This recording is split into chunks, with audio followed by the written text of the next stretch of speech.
Hi, this is Jackie Murray with Ask a Tech Teacher.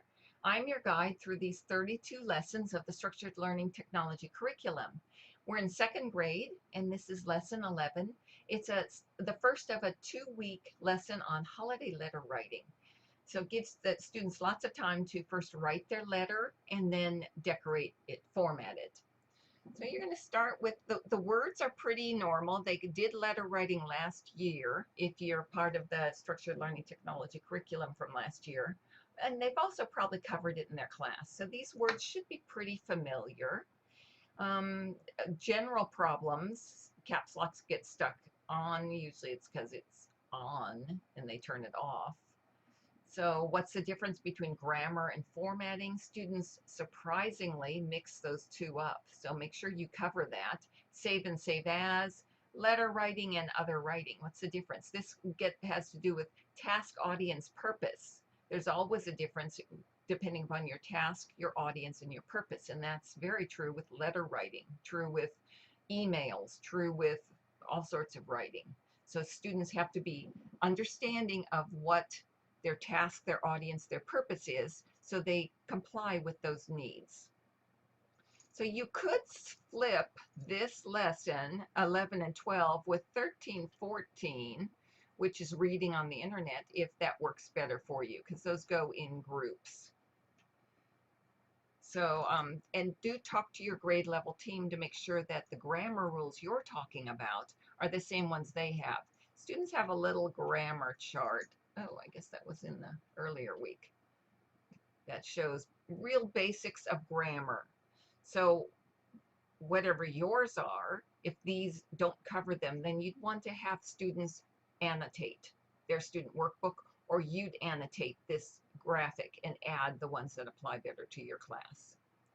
Okay, so let's see, and I think the rest are pretty standard. You'll assess based on their attention, their problem-solving skills, their keyboarding skills in class. Not that they're great keyboarders, but they set themselves up to be great, that they followed writing conventions, that they join class discussions. A lot of the same ones we use every week. So let them warm up with keyboarding, QWERTY row, while you're getting ready.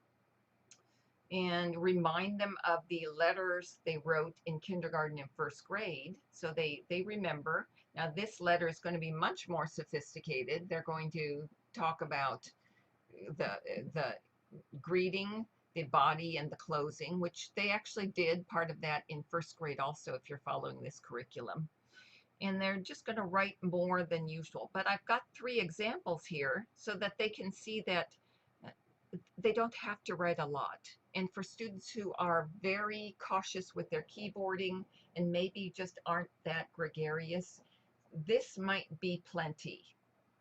They'll still learn how to edit it, how to capitalize, how to put the pieces in the right places. They'll still learn all of those skills. They just aren't writing as much. So be sensitive to which one works well for the student. They have their examples here in the student workbook also. Okay, so discuss it with them, let them get started, and all they'll do today, not all, but they'll have the whole class to write the letter, and then they save it to their digital portfolio. Their exit ticket will be to have a neighbor check to be sure that they saved it correctly. So next week when they look for this letter, it's there. They don't have a horrible experience that I know I saved it and it's not there. So they're going to have their neighbor check before they leave and before they close the program down, to make sure that letter is exactly where it's intended to be, because they need it next week. Next week is lesson 2.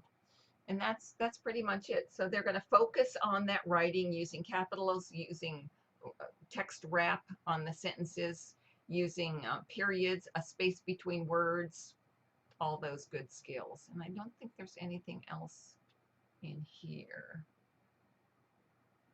There are some examples if they need help with letter writing. ABCya has a good link you can go to. And then if they need help with spelling words, here's this one.